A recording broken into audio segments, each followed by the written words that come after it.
وعلى آله وأصحابه وأزواجه وعلماء ملته أجمعين أما بعد فأعوذ بالله من الشيطان الرجيم بسم الله الرحمن الرحيم قال الله تبارك وتعالى في القرآن المجيد والفرقان الحميد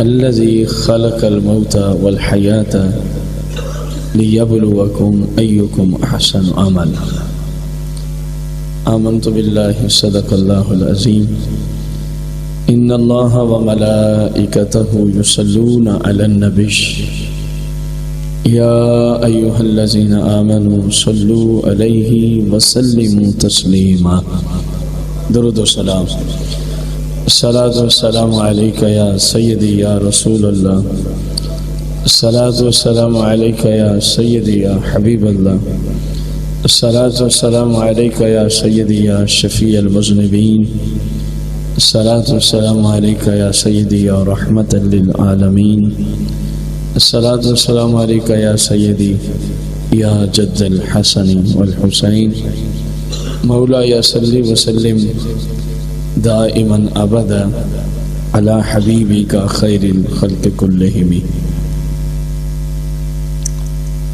حمد و صلاۃ کے بعد احباب ذی وقار سامعین محتشم، یہ مبارک محفل پاک حاجی حبیب احمد کی والدہ محترمہ کے اصال ثواب کے سلسلہ میں عرفی نام 40ویں کا ختم پاک اس حوالے سے منعقد کی گئی ہے. مالک کائنات حاج صاحب کی والدہ محترمہ کے جنت میں مزید درجات بلند فرمائے.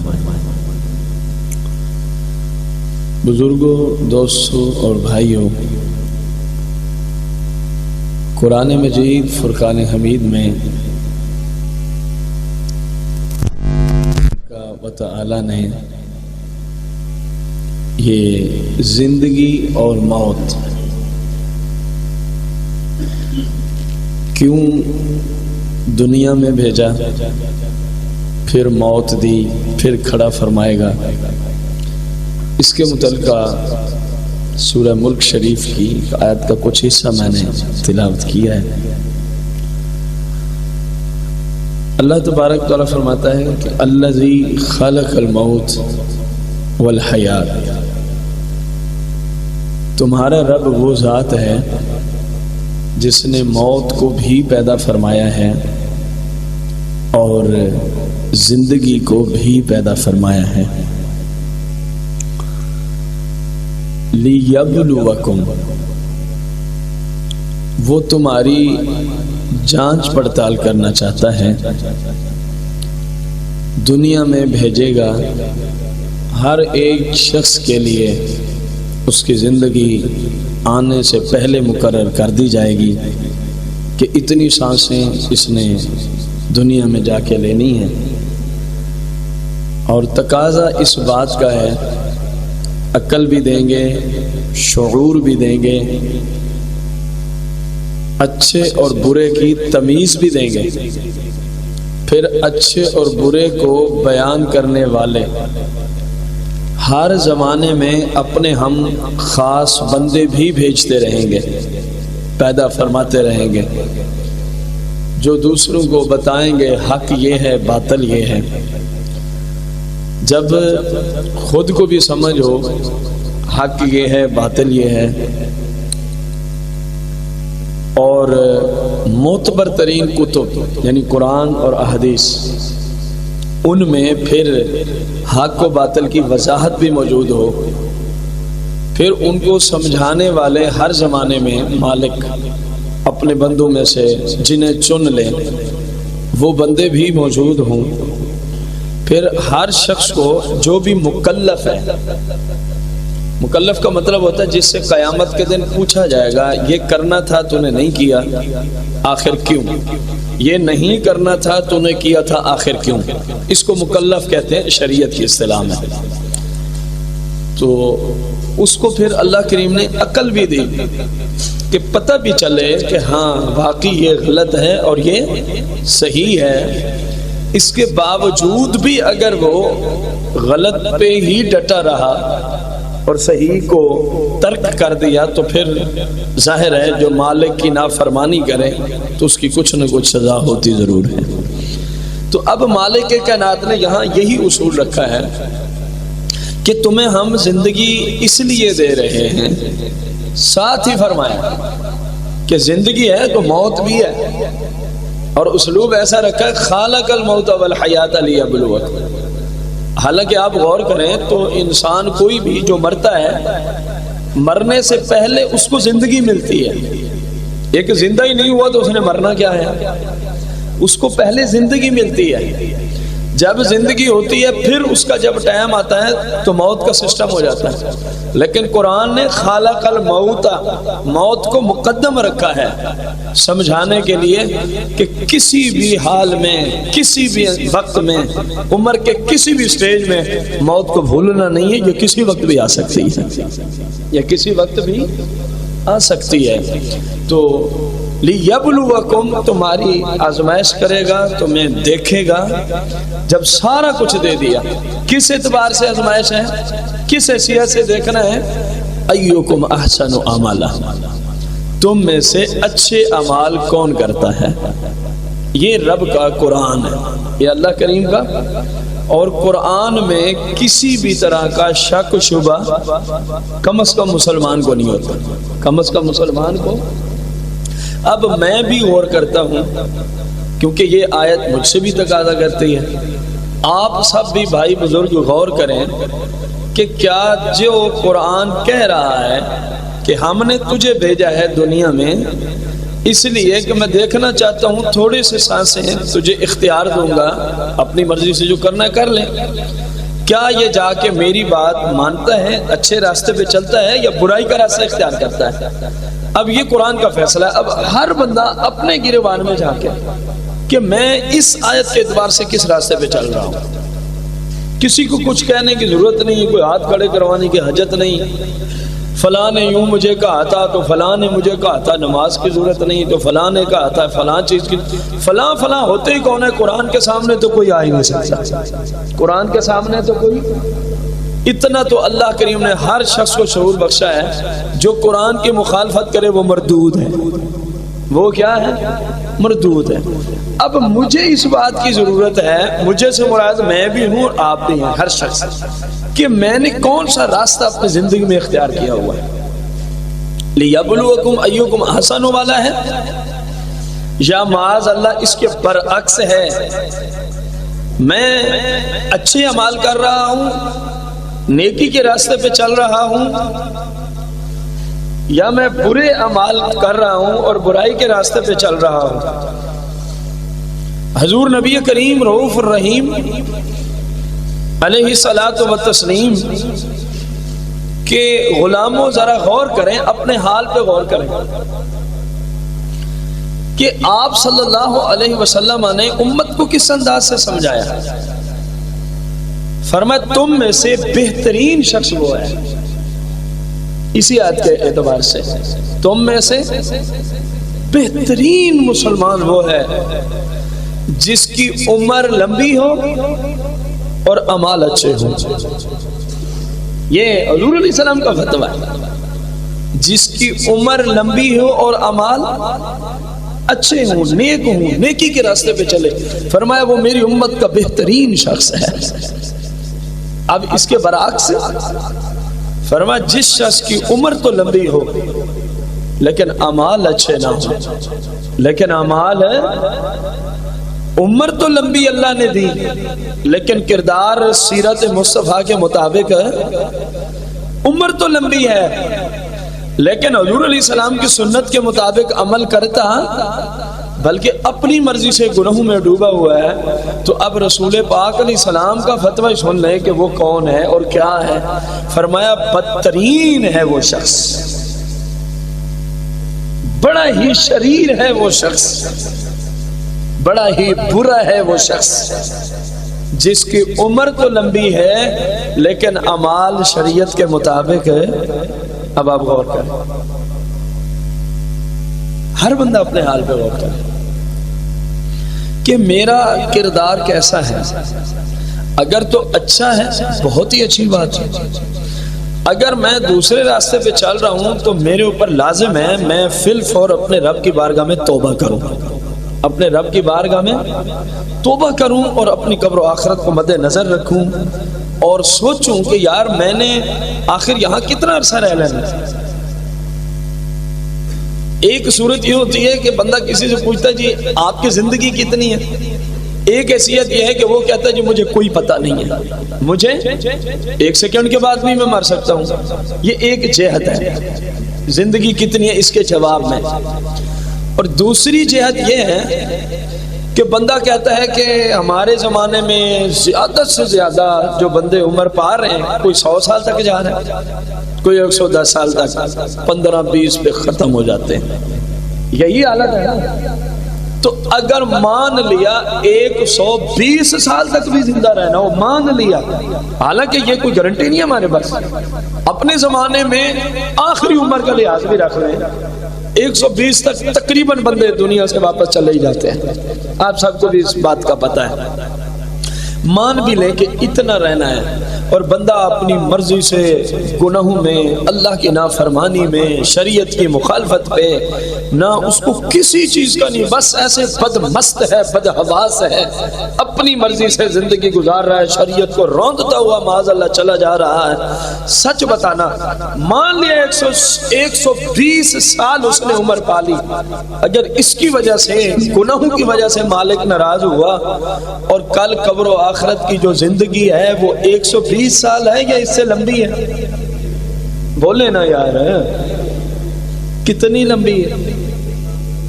یعنی کبھی بھی ختم نہیں ہونے والی، کیونکہ حدیث پاک صلی اللہ علیہ وسلم ہے کہ محشر کے دن مینڈے کی شکل میں ایک جانور کو لایا جائے گا اور اللہ کی جناب سے ایک شخص اعلان کرے گا، منادی اعلان کرے گا، لوگوں دیکھ لو یہ وہ ہے جس کی وجہ سے کسی کو موت آتی تھی، یہ موت ہے۔ اور لوگوں کے سامنے، اہل محشر کے سامنے اس کو ذبح کر دیا جائے گا۔ جب موت ہی ذبح ہو گئی تو پھر عبدالآباد ہی رہنا ہے نا۔ تو اگر 120 سال ہم نے اپنی مرضی سے گل چھرے اڑا بھی لیے، اپنے رب کو ناراض کر کر کے زندگی ساری بسر کر لی، سچ بتانا یہ بندہ عقل مند ہے کہ کھربوں سالوں پہ محیط زندگی تباہ و برباد کر کے فقط 120 سال، اس میں بھی پہلے 15 سال تو شعور نہیں ہوتا، آخری 30-35 سال میں بندہ ہر گناہ سے ویسے ہی رہ جاتا ہے جو اس کی حالت ہوتی ہے۔ ایسے ہی کوئی 50 سے 60 سال بنتے ہیں۔ 50-60 سال عیش و عشرت کرنے والوں ذرا سوچئے، اگر رسول پاک کی شریعت کی مخالفت پہ زندگی گزر گئی، آقا کریم کی سیرت و سنت کے خلاف ہم نے زندگی گزاری، تو سچ بتانا پھر اربوں سالوں کے محیط زندگی، یہاں کچھ ہو جائے تو ڈاکٹر بھی موجود، علاج بھی موجود، پوچھنے والے بھی موجود، قبر میں کوئی سہولت ہے اور پھر ایسا مسئلہ بھی وہاں نہیں ہے۔ قرآن تو یوں کہتا ہے فما اصبرہم علی النار، کون سی چیز نے ان کو عذاب پر بہادر بنا رکھا ہے کہ ہاں میں دیکھ لوں گا قبر کے عذاب۔ اللہ فرماتے ہیں وہ کون سی پاور ہے تیرے پاس، تو نے دیکھا ہی نہیں ہے میرا عذاب ہوتا کیسے؟ قرآن کو پڑھیں نا، پتہ چلے کیسے پچھلی امتیں جنہوں نے اپنے نبی علیہ السلام کی نافرمانی کی تو رب نے کیسے کیسے ان کو ہلاک کیا۔ جناب لوط علیہ السلام کا واقعی قرآن سے پڑھ لو، عبرت کے لیے یہ قرآن میں سارے قصص آئے ہیں۔ لوط علیہ السلام کی قوم میں برائی تھی، لواطت کا مرزام تھا، مرد سے جنسی تسکین حاصل کرتا یا اپنی بیوی کی پچھلی شرمگاہ کو استعمال کرتا، یہ دونوں لواطت ہیں اور دونوں ہی کبیرہ گناہ ہیں، دونوں ہی کبیرہ گناہ ہیں۔ اب ان میں یہ مرض پھیل گیا، جناب لوط علیہ السلام نے ان کو سمجھایا کہ تمہاری بیویاں جو ہیں نا، یہی اللہ نے تمہارے لیے حلال رکھی ہیں، یہ رب کا قرآن ہے، لیکن وہ اس بات کو نہ مانے، حتیٰ کہ لوط علیہ السلام کے گھر اللہ کی طرف سے فرشتے آئے، بڑی ہی حسین و جمیل شکل و صورتیں بنا کے۔ قوم کو پتہ چلا کہ لوط علیہ السلام کے گھر جو مہمان آئے ہیں نا بڑے ہی حسین ہیں، وہ تو پہلے اسی گناہ میں مبتلا تھا۔ لوط علیہ السلام نے اپنے گھر کا دروازہ بند کیا ہوا تھا کہ بدماش قسم کے لوگ ہیں اور یہ میرے گھر کے مہمان نہایت ہی حسین و جمیل ہیں، وہ تو عام بندے کو نہیں چھوڑتے، اتنے خوبصورتوں کا جب پتہ چلا تو حشر کیا ہوگا۔ وہ قوم پلٹی آپ کے گھر کی طرف، ان آئے ہوئے معزز مہمانوں سے زیادتی کرنے کی غرض سے۔ تو لوط علیہ السلام کو جبریل علیہ السلام نے فرمایا کہ پریشان ہونے کی ضرورت نہیں ہے، آپ دروازہ کھول دیں، یہ ہمارے تک نہیں پہنچ سکتے، ان کی ضرورت ہی نہیں ہے کہ ہمیں ہاتھ لگائیں، آپ دروازہ کھول دیں۔ لوط علیہ السلام نے دروازہ کھول دیا۔ جبریل علیہ السلام نے جو ہوا سو واقعہ طویل ہے، میں صرف اپیل کرنے کے لیے چل رہا تھا کہ انسان نے کبھی سوچا نہیں ہے کہ قرآن نے یہ قصص جو ذکر کیے ہیں انبیاء کی مخالفت پہ زندگی بسر کرنے والوں کے، یہ ہمارے لیے نصیحت اور عبرت کے طور پہ کیے ہیں، ورنہ قرآن جیسی عظیم کتاب، اللہ کی لاریب کتاب، اگر ان کیسز کا کوئی مقصد ہی نہیں تھا تو ذکر کیوں کیے ہیں؟ ایک عام انسان ایک طالب علم جب کوئی کتاب لکھتا ہے تو اپنی عقل کے اعتبار سے کوئی بے مقصد چیز اپنی کتاب میں آنے تو یہ قرآن ہے، رب کا قرآن، نہ مانے۔ جناب لوط علیہ السلام کو جبریل علیہ السلام نے کہا جی آپ اور جو آپ کے ساتھی ہیں راتوں رات ہی چلے جائیں یہاں سے، ہم ان کا صفایا کرنے آئے ہیں۔ آپ نے فرمایا کب ان کو عذاب ہوگا؟ فرمایا کل صبح تک یہ فنا کر دیے جائیں گے۔ 5 شہر تھے، 1 2 نہیں، کتنے شہر ہیں؟ اور 4 لاکھ کی آبادی پہ مشتمل ہیں 5 شہر۔ 4 لاکھ کی آبادی مبتلا تھی اس گناہ میں۔ فرمایا کہ جو آپ کے ہیں ان کو لے لیں ساتھ، ان کو ہم صفحہ ہستی سے نہ مٹا دیں تو پھر کہنا۔ جناب لوط علیہ السلام اتنے تنگ تھے اپنی قوم سے، فرمایا صبح کو عذاب ہوگا، یعنی دور سمجھ رہے۔ جناب جبریل علیہ السلام نے عرض کی حضور الیس الصبح بقریب، صبح دور نہیں ہے، بس قریب ہی ہے۔ بس وہ مالک جب بندے اس کے حبیب کی نافرمانی، اس کے نبی کی نافرمانی کریں تو مالک نے یہ لوگوں کو بتانے کے لیے ذکر کر رکھا ہے۔ جبریل کو آرڈر ہوتے ہیں اٹھائیے ان کو، ایک فرشتے نے یوں اٹھایا ان کو، یوں 5 شہر اٹھا لیے۔ قرآن ہے رب کا، 5 شہر ایسے لیے جا رہا ہے جیسے میرے یا آپ کے ہاتھ میں نا کوئی گندم کا ایک دانہ ہو۔ 4 لاکھ کی آبادی، ان کے مکانات، ان کے حیوانات، ان کا ساز و سامان، ان کے تمامی جانور، سب کچھ کو ایسے اٹھا کے لیے جا رہے ہیں۔ مفسرین کرام لکھتے ہیں کہ اتنا قریب پہنچ گئے، آسمان گئے کہ جو مرغ تھے نا، یعنی اس انداز سے اٹھا کے جا رہے ہیں کہ ایک گلاس پانی کا جو بھرا ہوا تھا نا کسی کا، وہ بھی گرا نہیں ہے، اس انداز سے لے کے گئے ہیں۔ جناب جبریل علیہ السلام اس انداز سے لے کے جا رہے ہیں۔ مرغ کی جو آواز تھی نا پہلے آسمان تک پہنچنے لگی، اتنی اونچائی تک لے گئے، اتنی اونچائی تک لے گئے، اور پھر حکم ہوا کہ اے پیارے جبریل ان کو الٹا کے رکھا۔ جیسے لے گئے نا وہیں سے الٹا دیا، وہیں سے الٹا دیا، اور ادھر سے آسمان سے پتھروں کی بارش شروع ہوتی ہے۔ کس چیز کی؟ پتھروں کی بارش شروع ہوتی ہے۔ جس بندے کو جس پتھر نے ہلاک کرنا تھا اس کے اوپر باقاعدہ اس کا نام لکھا ہوا تھا، رب کا قرآن ہے، وہ اسی بے ایمان کو جا کے لگتا اور وہ برباد ہو جاتا۔ میرے بھائیو بزرگوں ذرا غور کریں، آج ہم بڑے آدمی بنتے ہیں اللہ کی نافرمانی کرتے، ہم آج سرکش و متکبر بنتے ہیں اللہ کی نافرمانی کر کے، اپنے رب کی شریعت کے خلاف چل کے۔ یہ دیکھو یہ قرآن نے ایسے کیسز کا ذکر اس لیے کیا ہے کہ آنے والے عبرت حاصل کریں، اور اسی قصے کے آخر میں اللہ کریم نے اپنے حبیب کو فرمایا، حبیب یہ جو مکے والے ہیں نا آپ کی بات نہیں مانتے، ان کو بھی فرما دیں اب بھی وہ پتھر کوئی دور نہیں ہے، اب بھی آ سکتا ہے۔ یہ قرآن میں باقاعدہ اسلوب موجود ہے، یعنی اب بھی آ سکتے ہیں، مطلب یہ ہے اب بھی آ سکتے ہیں۔ اگر رب چاہے اپنے نافرمانوں کو تو پتھروں پہ نام لے کے ان کو ہلاک کر سکتا ہے، اب بھی اس کی قدرت میں ہے، لیکن وہ نہیں ہلاک کرتا۔ یہ اس کے حبیب کا سارا فیض ہے، یہ اس کے حبیب کا سارا کرم ہے، کیونکہ رب کا قرآن ہے وَمَا كَانَ اللَّهُ لِيُعَذِّبَهُمْ وَأَنْتَ فِيهِمْ۔ اے حبیب آپ ان میں تشریف فرما ہے، اس لیے آپ کا رب ان کو صفحہ ہستی سے مٹاتا نہیں ہے، ورنہ تو کب کے پتہ نہیں ہم کیا سے کیا ہو چکے ہوتے۔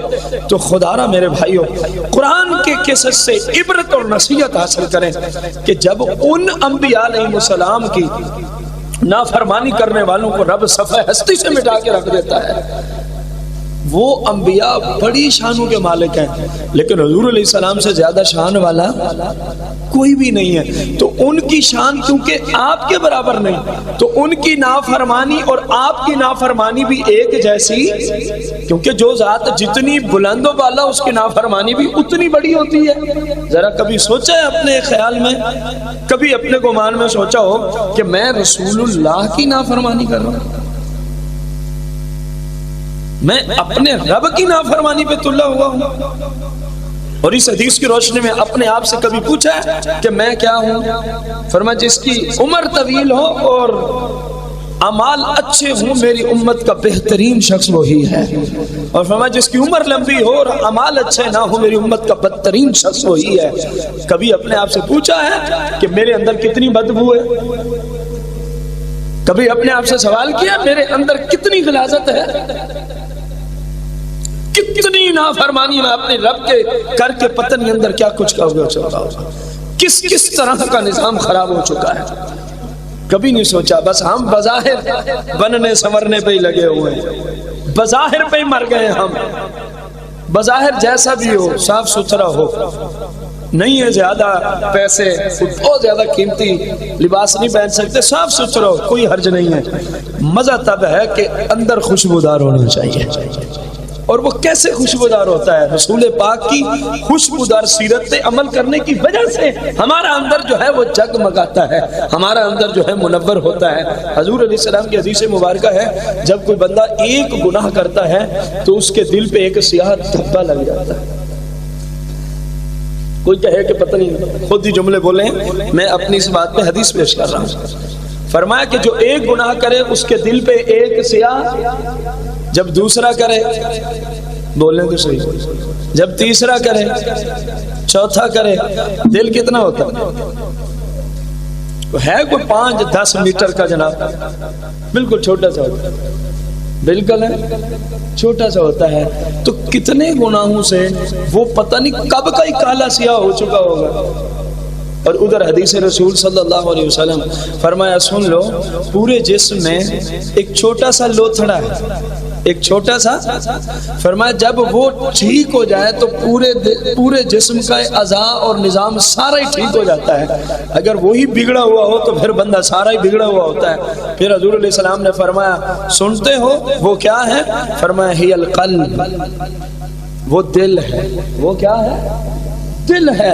اب آپ غور کریں، جس کا دل ہی کالا سیاہ ہو چکا اپنے اعمال اور کردار کی وجہ سے، ان اللہ لا یظلم الناس شیئا، قرآن ہے اللہ کسی کے ساتھ ذرا برابر بھی ظلم و زیادتی نہیں فرماتا، ولکن الناس انفسهم یظلمون، لیکن یہ لوگ ہیں اللہ کی نافرمانی کر کے اپنی جانوں پہ خود ظلم کر رہے ہیں، اپنی جانوں پہ خود۔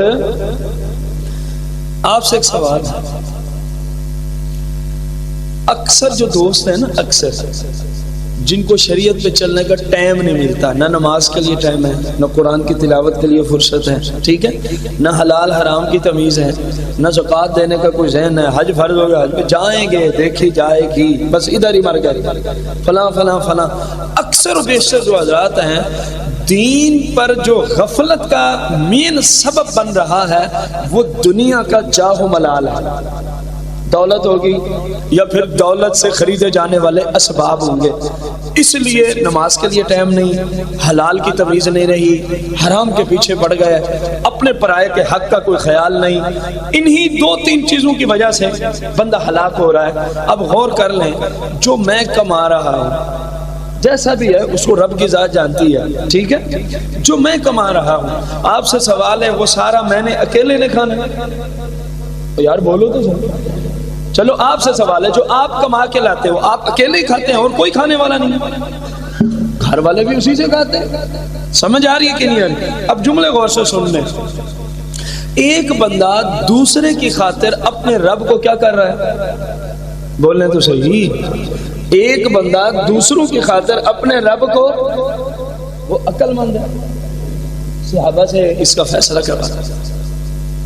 جناب شہنشاہ عدالت خلیفہ ثانی عمر بن خطاب رضی اللہ تعالی عنہ کی محفل سجی ہوئی ہے۔ سیدنا کعب رضی اللہ تعالی عنہ سے پوچھا گیا کہ بے وقوف شخص کون ہے؟ احمق، بے وقوف، بولیں تو صحیح صحابہ میں سوال کون سا اٹھا تھا؟ پیچھے والے بھی بولے بے وقوف کون ہے؟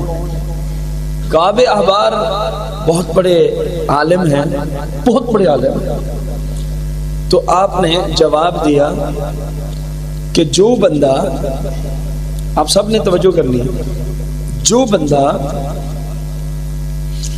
اپنی دنیا کو سنوارنے کے لیے اپنی دنیا کو آخرت کا نقصان کر بیٹھے، وہی بندہ بے وقوف ہوتا ہے، وہی بندہ۔ جناب شہنشاہ عدالت خلیفہ ثانی عمر بن خطاب رضی اللہ تعالیٰ نے جب سنا، فرمایا بات کسی حد تک ٹھیک ہے، بات کسی حد تک ہے، لیکن 100% ٹھیک نہیں ہے، کیونکہ سوال ہے کہ سب سے بڑا بے وقوف کون ہے؟ یہ بے وقوف ضرور ہے، لیکن سب سے بڑا بے وقوف ہے، اس میں کوئی شک نہیں کہ چند روزہ زندگی خاطر اپنی ابدی زندگی کو خراب کر رہا ہے، اپنے رب کو ناراض کر رہا ہے، رسول اللہ کو ناراض کر رہا ہے، بے وقوف ہے کہ نہیں؟ فرمایا لیکن سب سے بڑا بے وقوف ایک اور بندہ ہے، سب سے بڑا بے وقوف، توجہ سے سنیے گا، اور یہ فتویٰ کس کا ہے؟ جو قطعی طور پہ جنتی ہے۔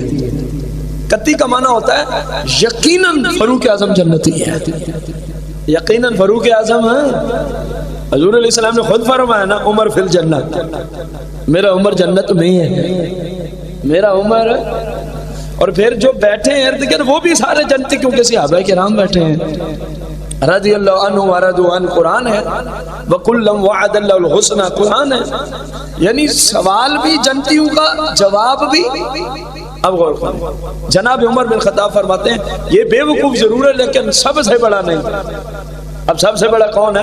جملے سن، فرمایا جو بندہ دوسروں کی دنیا کو سنوارنے کے لیے، پہلا تھا کہ جو اپنی دنیا سنوارنے کے لیے عاقبت خراب کرے، اللہ رسول کی نافرمانی، اب ہے جو بندہ دوسروں کی دنیا سنوارنے کے لیے اپنے رب کو ناراض کرے، قبر و آخرت کی زندگی برباد کر بیٹھے، تو وہ کائنات کا سب سے بڑا بے وقوف انسان ہے۔ آپ کو بھی سمجھ آتی ہے کہ نہیں؟ یہ حقیقت ہے، یہ حقیقت ہے۔ اگر میری یہ صفت ہے تو مجھ سے بڑا احمق کوئی نہیں کہ میں دوسروں کی خاطر اپنے رب کو ناراض کر رہا ہوں۔ دوسرے کی اوقات ہی کیا ہے؟ زیادہ سے زیادہ آپ کہیں گی ماں ہے تو ماں بعد میں ہے، اسلام پہلے ہے۔ سمجھ آئیے کہ نہیں آئی؟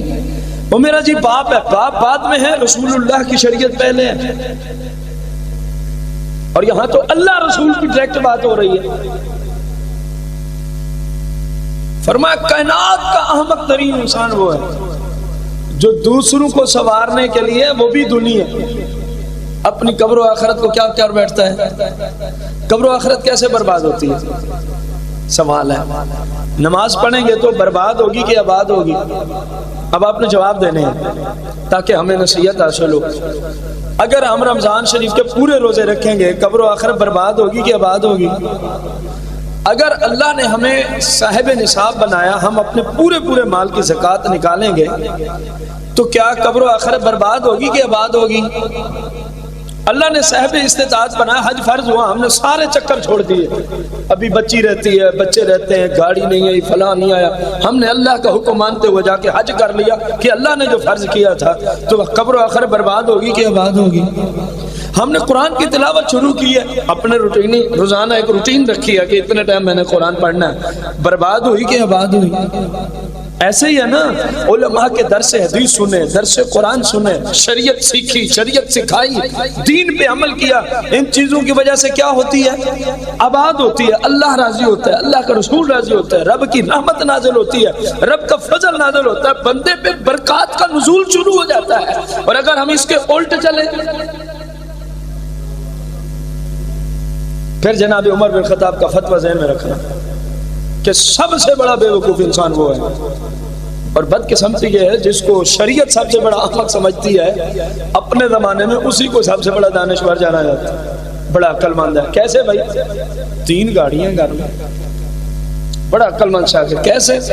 فلاں فلاں جگہ اتنے مکان ہیں اس کے، بڑا عقل مند شخص ہے، اتنے کروڑ بینک بیلنس ہے۔ اور میرے بھائی کبھی یہ بھی سوچا ہے یہ گاڑیاں بنی کیسے ہیں؟ حلال سے یا حرام سے؟ اتنے مکانات حلال سے یا اتنا بینک بیلنس کبھی حلال سے؟ کیا یہ بھی کبھی سوچا ہے؟ پیسہ کسی کے عقل مند ہونے کی علامت کثیر حدیث مبارکہ ہے حضور علیہ الصلوۃ والسلام کی، فرمایا میری امت کا عقل مند انسان وہ ہے جو اپنے رب رسول کی پیروی میں لگا رہتا ہے، دانشور ترین شخص وہ ہے جو اپنے رب رسول کی پیروی میں۔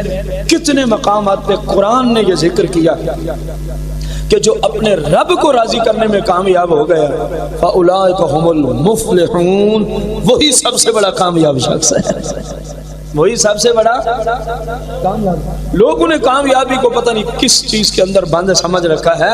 کامیابی کا ایک ہی راز ہے، مصطفیٰ کریم کے پیچھے پیچھے چلے آؤ، دنیا میں بھی کامیاب ہو، قبر و آخرت میں بھی کامیاب ہو گئے۔ حضور کے پیچھے آنا ہوگا، کیونکہ قرآن کہہ رہا ہے مَن یُطِعِ الرَّسُولَ فَقَدْ أَطَاعَ اللَّهَ، جس نے بھی رسول صلی اللہ علیہ وسلم کا آرڈر حکم مان لیا، فقد اطاع اللہ، حقیقت میں اس نے اللہ کا حکم مان لیا ہے۔ تو اب حضور کے بغیر تو ہم کسی کام کے ہی نہیں ہیں۔ کوئی بندہ کہ نہیں جی ہم ویسے ہی عبادت کر لیں گے، تو پھر اسے پوچھئے گا قرآن نے کہا نماز پڑھ، تو یہ کہیں بھی نہیں آیا فجر کی رکعتیں کتنی ہیں؟ پورے قرآن میں کہیں بھی نہیں آیا ظہر کی رکعتیں۔ یہ جن کو نسبت مصطفیٰ کی ضرورت نہیں ہوتی یہ ان کے لیے جملے ہیں، کہتے ہیں ایسے ڈائریکٹ ہم پہنچ جائیں گے۔ ڈائریکٹ بندہ صرف جہنم تک ہی پہنچتا ہے۔ ڈائریکٹ کہاں تک پہنچتا ہے؟ اگر اپنی زندگی سے عبادات اور ریاضات سے حضور علیہ السلام کی ذات کو وہ کہتا ہے جی مجھے نہیں ضرورت، تو وہ شیطان ہے، پکا ابلیس ہے، وہ جہنم کی عمیق وادیوں میں تو جا سکتا ہے، رب کی رحمت سے ایک قطرہ بھی اس کو نصیب نہیں ہو سکتا، کیونکہ قرآن سے ہی پوچھ لیں۔ قرآن نے کہا اقیموا الصلاۃ، نماز پڑھو۔ اب بتائیے قرآن میں نماز پڑھنے کا طریقہ ہے؟ میں کہہ رہا ہوں نہیں ہے۔ اللہ کے فضل سے میں اللہ کی دی ہوئی توفیق سے جانتا ہوں، الحمد سے لے کر والناس تک پورے قرآن میں نماز پڑھنے کا طریقہ پورے قرآن میں کہیں بھی نہیں ہے کہ فجر کی اتنی رکعتیں، ظہر کی اتنی رکعتیں، عصر مغرب عشاء کی اتنی رکعتیں۔ بتائیے نماز اہم ترین عبادت ہے، جب قرآن نے کہا پڑھو ہم ٹھہر گئے کہ قرآن تو نے یہ تو بتایا ہی نہیں کیسے پڑھنی ہے۔ فرمایا من یطع الرسول فقد اطاع اللہ، نہیں پڑھی؟ جاؤ در مصطفیٰ پہ چلے جاؤ، جیسے مصطفیٰ ادائیں اپناتے جائیں اسی طرح نماز پڑھو، رب قبول فرما لیتا ہے۔ ہمیں قرآن نے کہا رمضان کا مہینہ زندگی میں آئے تو روزہ رکھو۔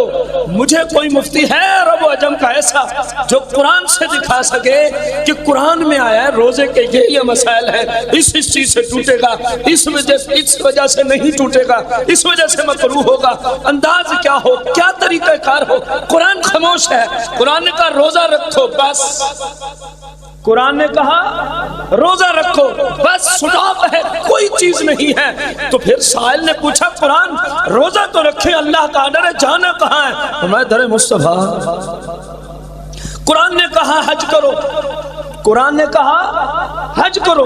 اب قرآن میں اتنا بھی نہیں ہے کہ حج کون سے دن میں اور کس ملک میں اور کس میدان میں ہوتا ہے. طریقہ کار تو دور کی بات ہے. جب حج فرض ہوا بندہ پریشان ہوا, قرآن کہتا ہے حج کرو, اور حج کا کہیں طریقہ نظر قرآن میں. تو جب بندہ پریشانی کے آخری سٹیج پہ پہنچا, وہ سائل بن کے کسی مفتی کے پاس گیا, جی حج کرنا ہے لیکن قرآن نے طریقہ تو نہیں بتایا. کہا جی صاحب قرآن کس لیے آئے؟ آپ اندازہ کرتے جائیں, کائنات کی کوئی عبادت لے لے, ہر عبادت کے لیے انسان محتاج ہے مصطفیٰ کریم علیہ السلام کی ذات کا. اگر سرکار کی بارگاہ میں ہم نہیں پہنچتے تو ہم کوئی عبادت بھی, میں مختصر کرتے ہوئے جملہ اپنا ختم کروں یہ والا, آپ غور کریں, کوئی عبادت بھی آپ حضور کے بغیر ہے تو یہ قرآن عبادت کا ذکر کرتا ہے, طریقہ نہیں دیتا. جب بندہ طریقے کی بات پوچھتا ہے تو الحمد سے لے کر والناس تک جہاں جہاں بھی عبادت کا ذکر آیا, جملہ غور سے سنیے گا, جہاں جہاں بھی رب کے احکامات پہ عمل کرنے کا ذکر آیا تو پورے قرآن نے ہمیں بتایا کیا ہے. جب بھی پریشانی کیسے کرنا ہے, کیسے کرنا ہے, کیسے, تو جواب ایک ہی ملتا رہتا ہے, درے مصطفیٰ پہ چلے جاؤ, درے مصطفیٰ پہ چلے جاؤ. تو پھر سمجھنا پڑے گا, یہ عقیدہ رکھنا پڑے گا, ورنہ بندہ مردود ہوگا, مسلمان نہیں ہوگا. کہ قرآن صرف عبادت کا کہتا ہے, الحمد سے لے کر والناس تک جس جس عبادت کا ذکر فرمایا وہی ضمناً فرمایا کہ تم جس حبیب کو اپنے جیسا سمجھتے ہو وہ تو اتنا اونچا ہے. الحمد سے لے کر والناس تک ہر عبادت میں نے اپنے حبیب کا ذکر پوشیدہ رکھا ہے. جب تک مصطفیٰ نہیں آئیں گے میری عبادت ہی مکمل نہیں ہو سکتی.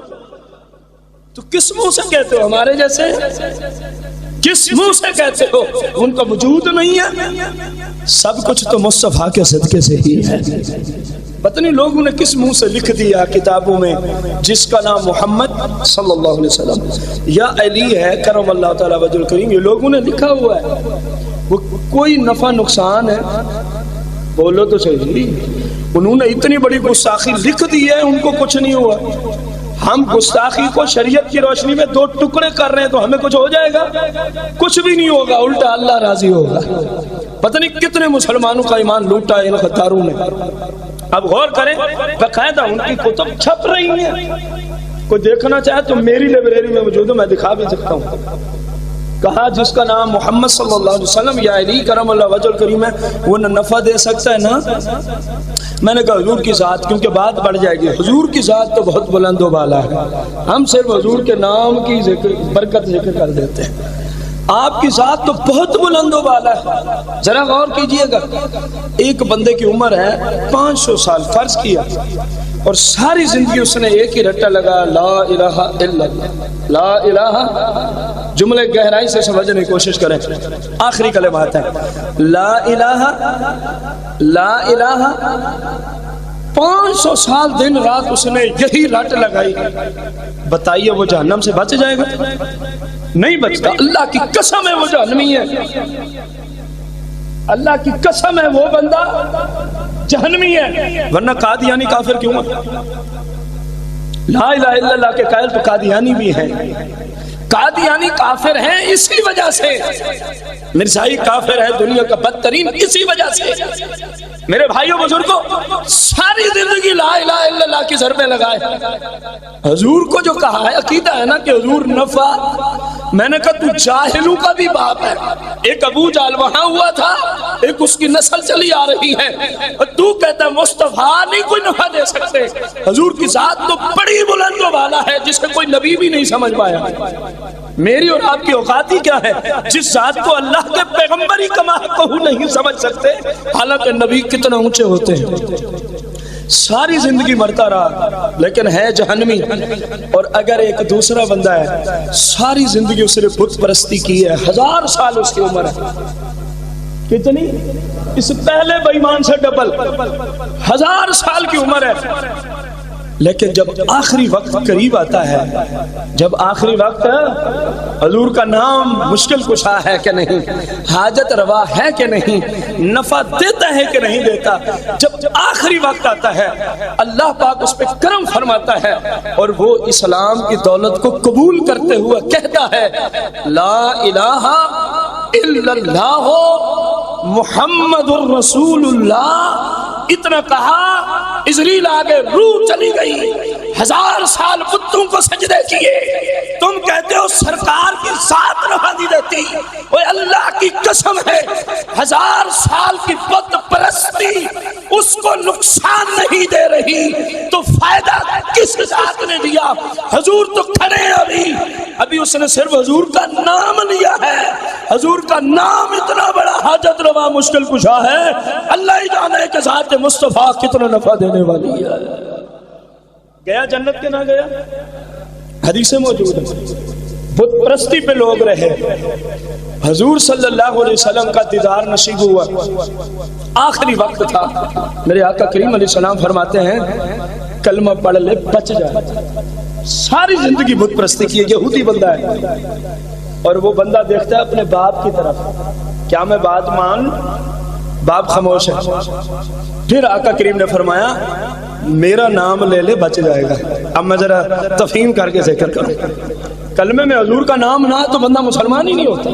ساری زندگی توحید کی گواہی دے، جب تک رسول پاک نہیں آئیں گے بندہ مسلمان ہے۔ وہ پھر باپ کی طرف دیکھتا ہے، جی کیا کروں؟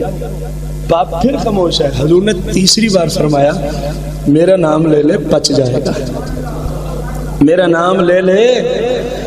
اب باپ نے کہا کہ چلو تیری مرضی، اگر ماننی ہے بات۔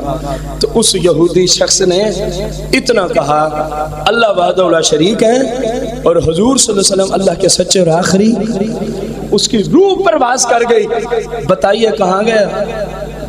نہیں اونچی بتائیں نا، جنت میں گیا۔ اور ایک نماز نہ پڑھی جنتی ہے، ایک روزہ نہیں رکھا جنت میں گیا، حج نہیں کیا جنت میں گیا، زکات نہیں دی جنت میں گیا، کوئی عبادت نصیب نہیں ہوئی کیونکہ ٹائم ہی نہیں ملا۔ حضور کا نام لیا ہے تو ڈائریکٹ کہاں پہنچا ہے؟ اب تو کہتا ہے وہ کچھ نہیں کرتے، میں آخری جملہ بول رہا ہوں، حضور کا نام اتنا نافع ہے کہ تو ساری کائنات کے غوث کتب ابدال اکٹھے کر کے لیا، اس ایک بندے کی پاؤں کی دھول کو بھی نہیں پہنچتے، کیونکہ یہ صحابی رسول بن چکا ہے۔ کیونکہ یہ صحابی ہے تو حضور کا نام نفع دیتا ہے کہ نہیں دیتا؟ جو کہے نا نفع نہیں دیتا سمجھو پلیت ہے، مردود ہے، بے ایمان ہے، ہندو ہے، سکھ ہے، کوئی اور بلا ہے، حضور کے اس دین سے اس کا کوئی تعلق ہے؟ اللہ کریم مجھے آپ سب کو اپنے حبیب صلی اللہ علیہ وسلم کی سچی محبت عطا فرمائے اور حضور علیہ السلام کی حقیقی الفت عطا فرمائے۔ اللہ آپ کی ناموس پہ مر مٹنے کی توفیق عطا فرمائے۔ اور جس مقصد کے لیے کائنات میں آئے، جو شروع سے بیٹھے ہیں، ہم نے یہاں کیا کرنی ہے؟ اپنے رب کی، بولو تو سنو، اپنے رب کی بہترین شخص وہی ہے جس کی عمر بھی لمبی ہو اور اعمال بھی نیک ہو۔ اس حدیث کو یاد رکھنا ہے، بہترین شخص وہی ہے جس کی عمر بھی لمبی ہو اور اعمال بھی اچھے ہوں۔ فرمایا بدترین اور برا شخص وہ ہے جس کی عمر تو لمبی ہے لیکن کردار اس کا اچھا نہیں ہے، میری شریعت کی مخالفت میں زندگی گزارتا ہے۔ فرمایا امت کا بدترین شخص اپنے آپ کو بدترین سے بچائیں اور بہترین بنائیں۔ اللہ ہم سب کے حال پہ فضل و کرم نازل فرمائے۔